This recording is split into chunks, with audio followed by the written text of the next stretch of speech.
Hi, I'm Scott Taylor. I am a curious human being who is a mentor to people who are interested in the afterlife. I'm a shared death experiencer. I've done academic research into near death experiences. I'm a facilitator for people who would like to travel into those expanded states of awareness. I have been in this world for 35 years, and it's changed my life. When people have near death experiences, typically what happens is that the body undergoes such physical trauma that it dies, and that the soul leaves the physical body, enters into the non physical world, has some sort of an adventure, comes back to the physical body. In a shared death experience, it's not like that. In a shared death experience, what you are doing is witnessing the final transition of somebody. So picture this scene. There's somebody in a hospital bed. They are making their final transition where their soul leaves the physical body. You're sitting bedside. And when they leave their physical body, they invite you to go along with them. And you get to experience what they experience. So, what's going on in a shared death experience is that you are actually a witness to a final transition. It's extraordinary. It's 1981. And I have been dating and fallen in love with Mary Frances. She and her son Nolan had been out sailing on beautiful Lake Washington in southern Minnesota. On the way home from that day, they were involved in this horrific car accident. Mary Fran was killed instantly, and Nolan, who had just turned 7, sustained a mortal head wound and was taken to St. Mary's Hospital in Rochester, Minnesota. It's part of the Mayo Health System. He was there for 6 days in a coma. And once there, he was put into this small hospital room with lots of equipment. Mary Fran was one of 9 kids, and so they all came from all over the countryside to be with Nolan and to hold vigil. The room was so small, and there were so many of us that we decided that we really needed to set up a system, and that was 2 of us would go in every 2 hours, and we would just be with him. Well, my shift was from 3 a.m. to 5 a.m. in the morning of the 6th day. My partner was Janie, who was Mary Fran's oldest sister. And so we came in and we brought with us his storybooks, and we read him stories. This was important because the nurse on the floor had told us that when people are in comas, the last thing to go is the sense of hearing. And so it's important, even though he couldn't react to us, it was important that we speak and tell him things that were normal, like read stories, and to affirm to him that we were there and that we cared about him and that, we wanted the best for him. At about, call it 4:45, we had about 15 minutes to go. And Janie looks at me and she looks at the monitors, goes to the end of the bed and takes a look at the charts, and she holds out her hand to me and says, "Scott, I, I think it's time for us to say our final goodbyes." And so we pulled up a couple of chairs next to Nolan's head, and we told him how proud we were of him, that he was fighting so hard to stay with us, to be with us here in the physical world. But if his mother, now remember, Mary Fran died 6 days before, if his mother should come and ask him to go with her, that would be the right thing to do. That if she comes, he should leave and go with her. And that we would always love him and think of him and hold him dear to our hearts, always. At that point, we packed up and started to leave just as this other shift was starting to come in. We went into the waiting room and plunked down on the couch anywhere we could just to get a little bit of rest. Well, it wasn't 45 minutes later when the nurse on duty came in to all of us that were in the waiting room and said, okay, it's time. It's clear that his vital signs are going down and it won't be long now. So all of us, there had to be 40 or 50 of us, stand up and we file into this little hospital room.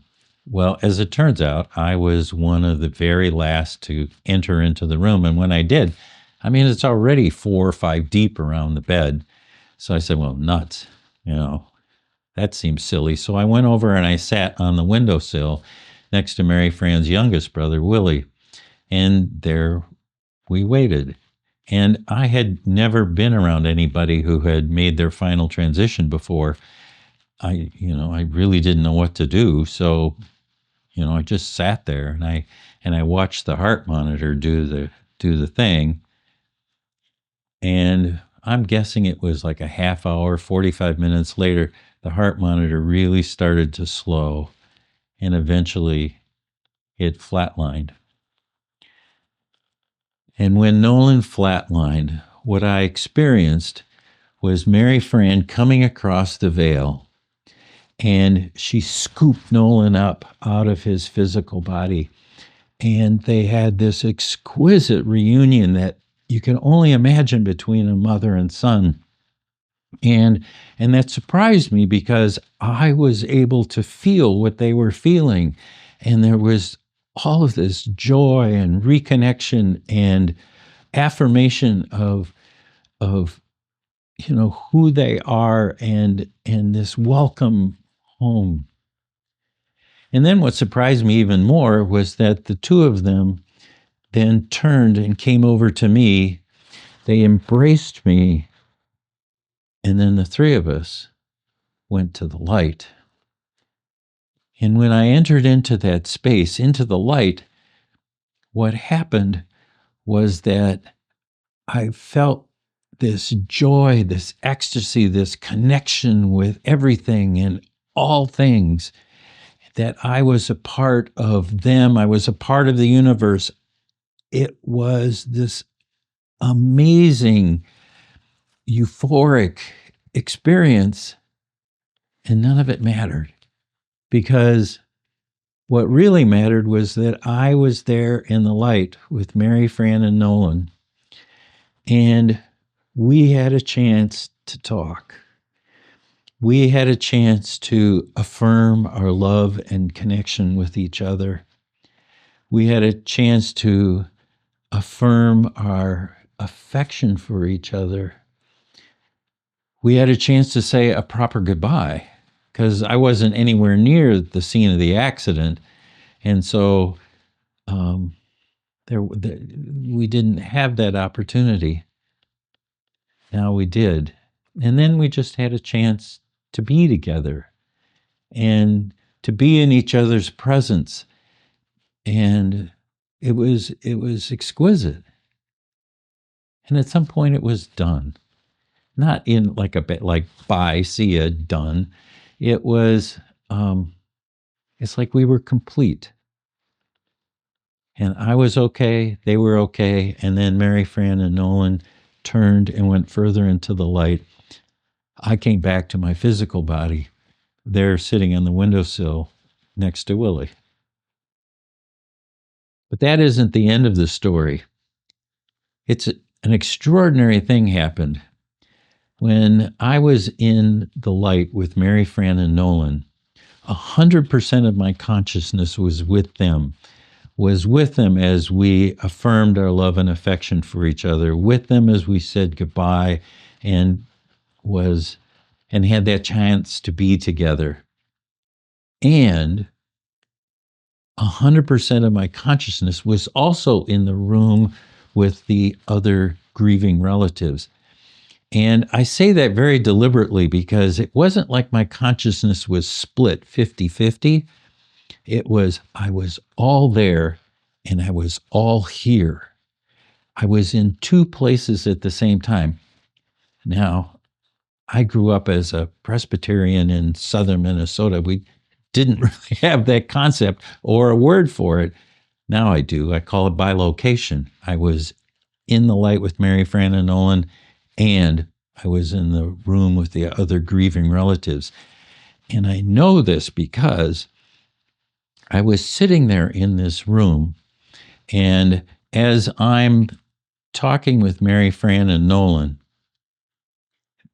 it's like the joy, love, ecstasy of the universe is inside my physical body and it's just bursting. It's trying to burst out of me. And my face showed it. I had this huge grin, this expression of joy. And if anybody in that room had seen that at that moment, it would have been completely misunderstood because, Mary Fran had died 6 days before, and Nolan had just passed. And so I did the only thing I could think of. In order to be appropriate for the room, I covered my face with my hands so that I could hide this expression of joy, which I knew would be misinterpreted. And I stayed like that until I came back into my physical body, until those two parts of me could be reunited again. And then I could be with the other folks in the room and grieve with them and do what you do.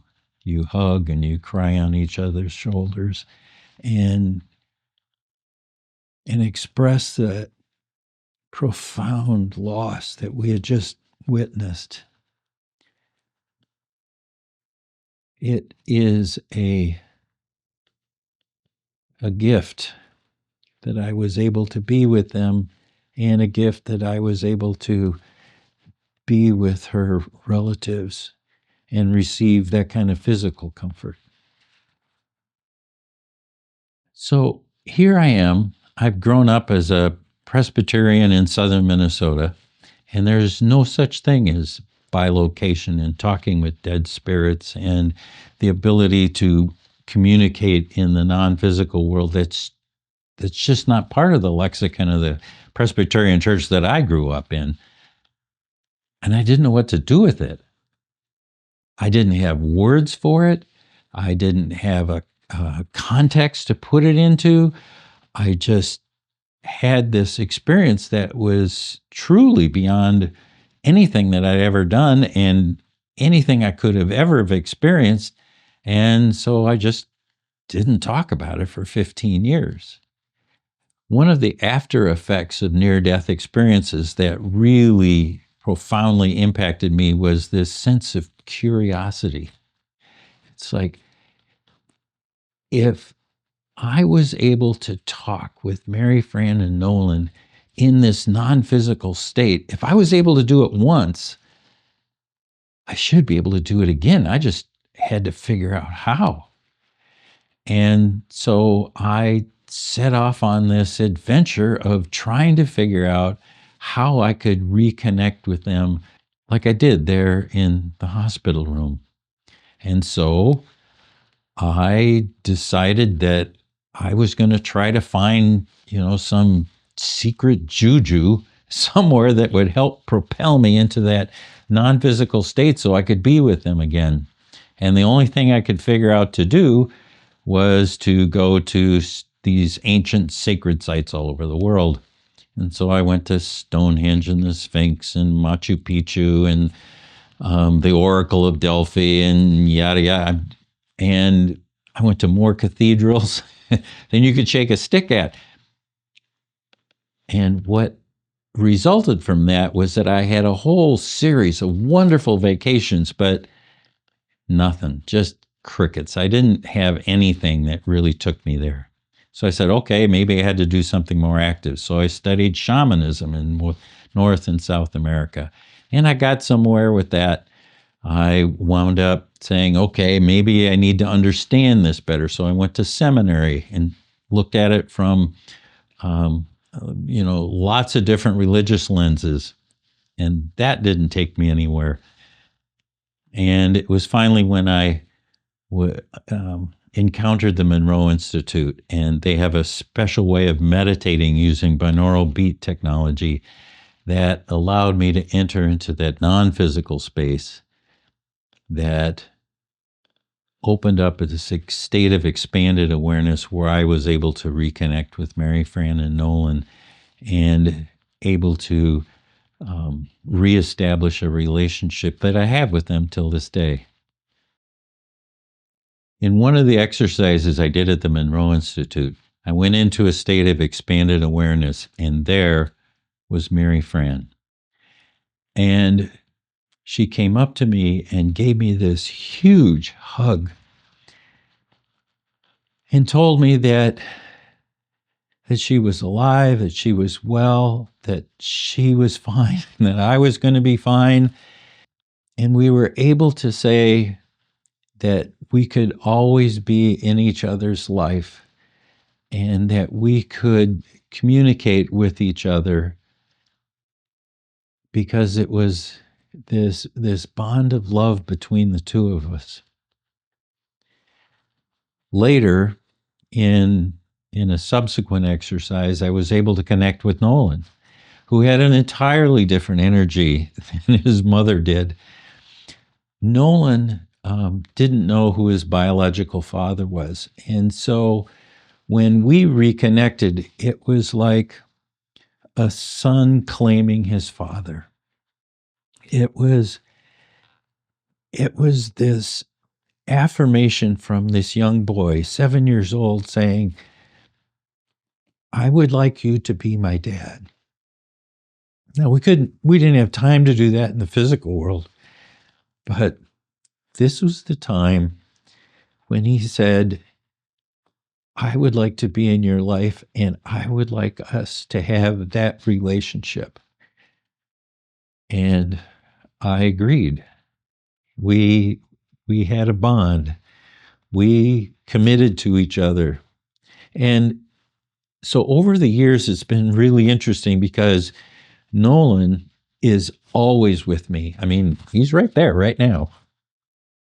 And he looks over my shoulder and we talk and he nudges me and he sometimes acts like he's 7 and sometimes he's an adult. And it's really quite interesting. And Mary Fran, she comes in and out of my life. There'll be periods when her counsel is I really need, and then there are periods where she just disappears for a while. And it's usually the tough ones. It's if she's saying to me, Scott, it's the process. You've got to go through this so that when you come out on the other side, you really understand what it is that has happened and why it is so valuable. So Nolan and I meet. We have a specific bench in a specific spot in the non-physical universe. And when I sit on that bench, he shows up. And depending upon what it is that I want to talk about or what he wants to talk about, he'll show up as, age of 7 or age of 20, or he's an adult at 45, 50. It morphs depending upon what's best at the moment. But there's one story that really spoke to me. One day I sit on the bench and Nolan comes and he's dressed in those suits that men wore in the 1950s. White shirt, skinny black tie with the little clip that's up too high, black skinny pants and coat. And he's holding a briefcase, and as he sits down on the bench next to me, I notice that he's about 30 years old, something like that. And without saying anything, he opens the briefcase on his lap, and in it is a revolver.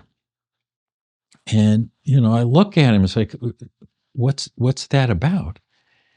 And he says to me that in the life that he is living now, that he has a job that's like a U.S. Marshal.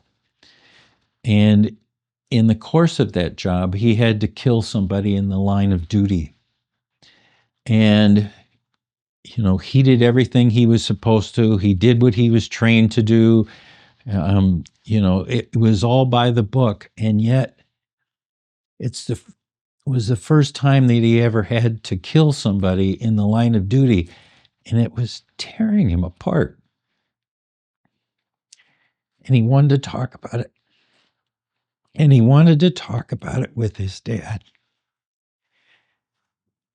And so we had a chance to be truly a father and son and just wrestle with the idea of what it is like to take the life of another human being and how that can affect you and how you have to deal with it and how do you compartmentalize that?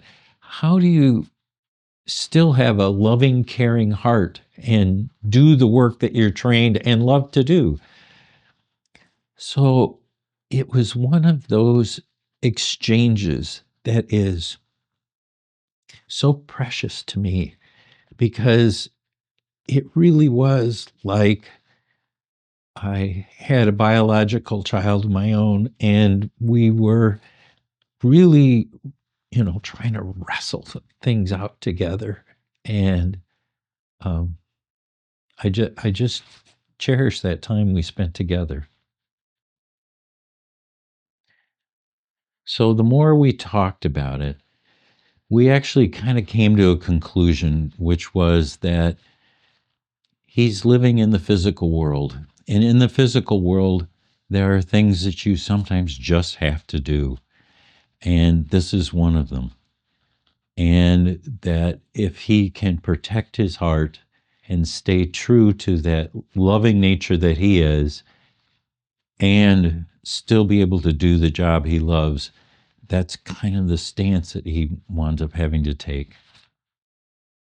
In an effort for me to understand what happened, I embarked on a doctoral program. And my dissertation was about near-death experiencers. And I tried to answer this question, how do they live with what they know? As it turns out, one of the people I interviewed was Mary Fran's sister. Now, she wishes to remain anonymous, so I'm just going to call her the sister. And we met. And she told me that she had had a near-death experience some 10 years after, Mary Fran and Nolan passed away. And she wanted to tell me about it. So we did the study thing. We're in the same room together. We have the recording machine, and she tells me about her experience. Afterwards, I'm wrapping up, I'm packing away my gear, and this thought comes into my head, which is, something really unusual happened when Nolan made his transition.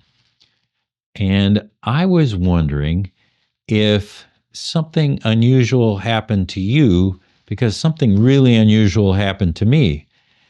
And when I asked her that question, the sister's eyes just got huge.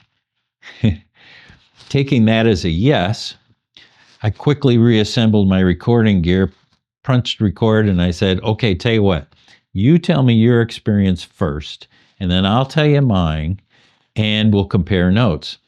This is what she told me. She said, Scott, I remember it distinctly because I was standing bedside on the opposite side of the room as you. You were on the windowsill. I'm on the other side of the bed. And when Nolan flatlined, what I experienced, I meaning this is a sister telling the story, what I experienced was Mary Fran coming across the veil, scooping Nolan up out of his physical body. The two of them had this exquisite reunion, and I was able to participate in that reunion.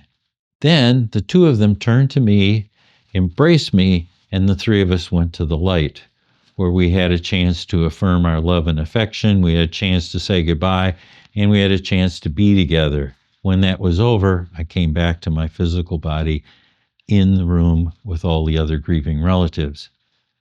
Now, my eyes are huge because she told the exact same story as I did, using almost exactly the same words. In that instant, if I had any doubts at all about what had happened to me, they were gone, just gone. Because here, the two of us had identical experiences and we didn't know it. As it turns out, it was just as affirming for the sister because she had been wondering all that time whether or not she was delusional or it was grief or whether it was she'd read a book somewhere.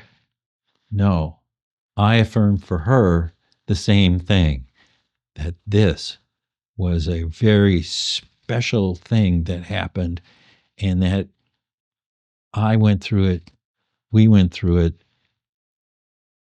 So we had a shared experience, even though we didn't know it at the time.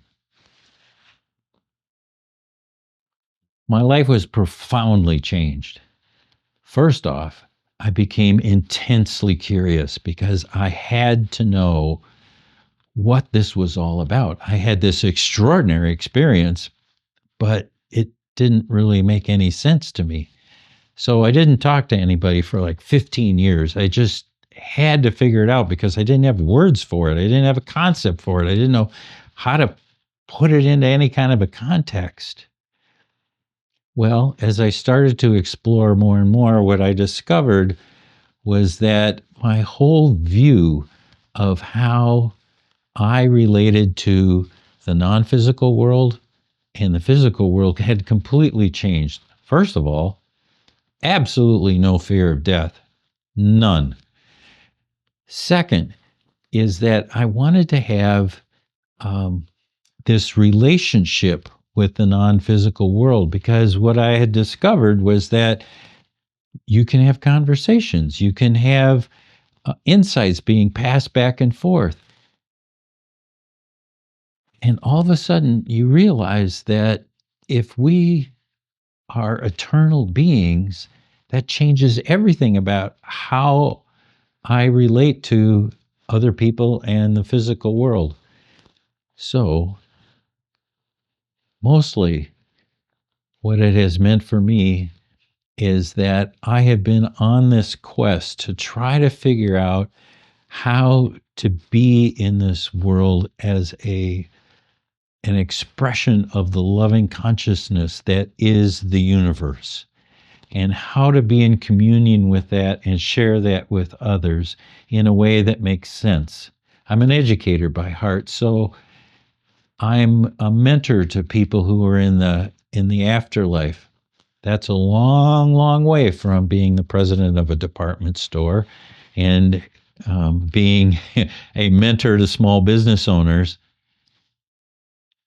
But it means that I now relate to people and to this earthly realm differently than I did before, because what I've discovered is that this that we are expressions of that loving consciousness and that we have a mission to fulfill.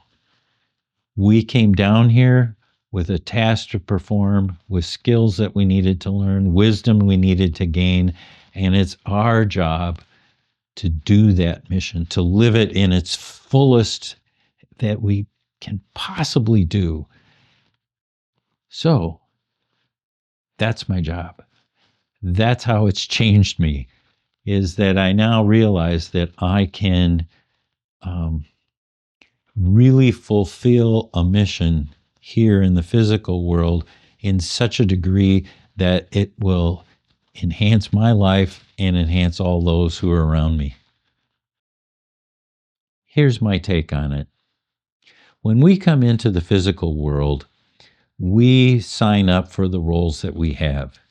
And as a result, I believe that Mary Fran, Nolan, and I agreed before we came into the physical that we would fall in love, that Nolan would want to have me as this father figure, and then they would abruptly leave. And it would leave me with such a hole in my heart and a hole in my life that I would completely change my direction in life and begin to um, look at ways that I can live from a new perspective and help others to do the same. At the same time, I grieved their physical loss. How did I get over that? By realizing that it was a gift and that they were giving me um, a profound lesson in grief, in joy, in curiosity, and the idea that I could share that. Well, I had to understand it myself, but then I can share that with other people so that they could realize that, we are not just our physical beings, that we can be um, part of a physical and non-physical communication. It's an extraordinary thing that they did. A long time ago, when I was first learning to become a facilitator and helping people enter into and hold expanded states of awareness, my mentor took me aside and said, "Scott, I want you to know that this work is way too important to be taken seriously.